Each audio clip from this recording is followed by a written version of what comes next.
बंगाल में अकेले लड़ेंगी ममता, यूपी में अखिलेश का दबदबा, महाराष्ट्र में उद्धव गुट ने दिखाई आंख। सीट शेयरिंग से पहले इंडिया ब्लॉक में टकराव, लोकसभा चुनाव के लिए विपक्षी गठबंधन इंडिया अलायंस में सीट बंटवारे का फॉर्मूला कैसा रहेगा, इसे लेकर राजनीतिक गलियारों में तो चर्चाएं चल ही रही हैं, लेकिन गठबंधन के सहयोगी दलों में भी अभी से टकराव और विवाद की खबरें आने लगी हैं। महाराष्ट्र में खुलकर यह लड़ाई सोशल मीडिया प्लेटफॉर्म पर दिखने लगी है। शिवसेना, उद्धव गुट और कांग्रेस नेता आपस में भिड़ गए हैं। पश्चिम बंगाल में मुख्यमंत्री और टीएमसी नेता ममता बनर्जी ने साफ कर दिया है कि वो अपने राज्य में अकेले लड़ाई लड़ेंगी, यानी कांग्रेस और लेफ्ट को सीट शेयरिंग के लिए तैयार नहीं है। इसी तरह सपा अध्यक्ष अखिलेश यादव का यूपी में दबदबा देखने को मिल रहा है। अखिलेश लगातार इसके संकेत भी दे रहे हैं। बता दें कि इंडिया गठबंधन की बैठक में सीटों को लेकर सहमति बनाने के लिए 31 दिसंबर की डेडलाइन तय की गई, लेकिन यह कैसे होगा, यह स्थिति अभी तक स्पष्ट नहीं हो सकी है।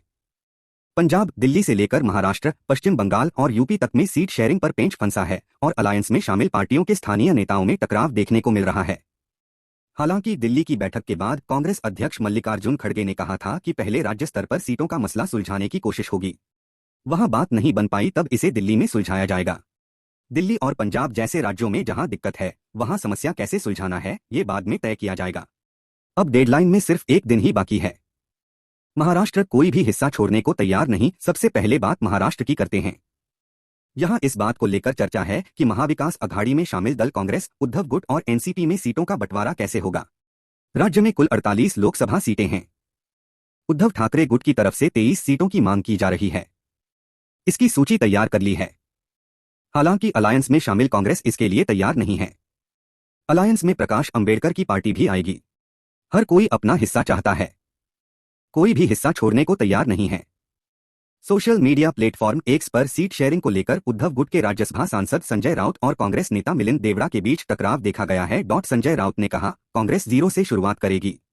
शिवसेना उद्धव गुट से राज्यसभा सांसद संजय राउत ने सीधे तौर पर 23 सीटों पर दावा किया और कहा, पश्चिम मुंबई सीट को लेकर अभी तक शिवसेना और कांग्रेस के बीच चर्चा नहीं हुई है, इसलिए भले ही अभी कुछ लोग इस पर चर्चा कर रहे हैं, हम इस पर वरिष्ठ नेताओं से चर्चा करेंगे और फैसला लेंगे। राउत ने कहा, ठाकरे की शिवसेना 23 सीटों पर चुनाव लड़ेगी। राउत ने यह भी साफ किया कि जिन सीटों पर शिवसेना ने चुनाव लड़ा है उन पर दावेदारी कायम रहेगी। राउत ने कहा, कांग्रेस को हमें यह नहीं बताना चाहिए कि शिवसेना अलग हुई है या नहीं। भले ही विधायक और सांसद पार्टी छोड़ रहे हैं, लेकिन जनता ही उन्हें चुनती है।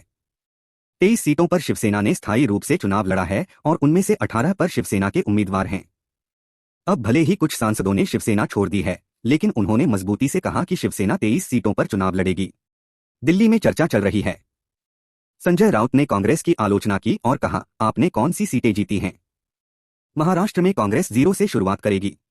वो महाविकास अघाड़ी में हमारे महत्वपूर्ण साथी हैं। हमने वरिष्ठ नेताओं से चर्चा की है। हम दिल्ली में नेताओं से चर्चा के बाद इस बात पर जोर दे रहे हैं। अभी भी कुछ नेता हमारी आलोचना कर रहे हैं, लेकिन हम उन्हें नजरअंदाज करते हैं। राउत ने संजय निरुपम को सलाह दी कि जब तक कांग्रेस आधिकारिक तौर पर स्थिति स्पष्ट नहीं करती तब तक इस मामले पर चर्चा करने का कोई मतलब नहीं है। महाराष्ट्र में शिवसेना सबसे बड़ी पार्टी। राउत का कहना था, यह महाराष्ट्र है और शिवसेना यहां की सबसे बड़ी पार्टी है। आज भी महाराष्ट्र में शिवसेना नंबर 1 पार्टी है। लोग शिवसेना और शरद पवार के पूर्ण समर्थन में हैं। एनडीए के बीच सीट बंटवारे के मुद्दे पर कोई टकराव नहीं है। कांग्रेस के पास महाराष्ट्र में एक भी सांसद नहीं है। हमारे पास 18 सांसद थे, लेकिन कुछ चले गए और हमारे पास अभी 6 सांसद हैं। हमारा गठबंधन कांग्रेस के साथ है और महाविकास अघाड़ी करीब 40 सीटें जीतेगी। बीजेपी को जीतने के लिए ईवीएम की जरूरत है, वे अकेले नहीं जीत सकते। उनका गठबंधन ईवीएम के साथ है, तो फिर हमें कौन सी सीट पर लड़ना है। वहीं कांग्रेस नेता संजय निरुपम ने 23 सीटों पर शिवसेना के दावे पर आपत्ति जताई है। निरुपम ने कहा है कि अगर शिवसेना 23 सीटों का दावा करती है तो फिर यह भी बता दें कि हमें कौन सी सीट पर चुनाव लड़ना चाहिए। अगर राज्य में शिवसेना, राष्ट्रवादी और कांग्रेस और वंचित बहुजन अघाड़ी एक साथ आते हैं तो गठबंधन की संभावना है।